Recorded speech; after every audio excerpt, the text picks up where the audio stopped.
Hello friends, in this quick tutorial I'm gonna show you how to align stock in Photoshop. First we go to file menu, then choose new and created a new documents.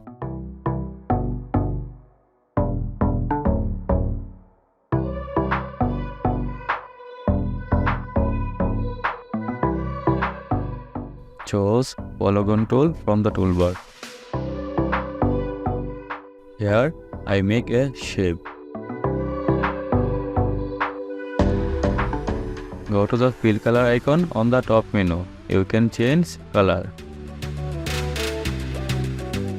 and choose stoke color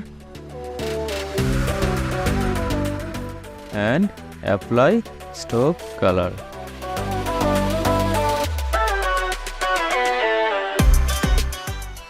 Go to window menu and choose properties. Here you can edit stock.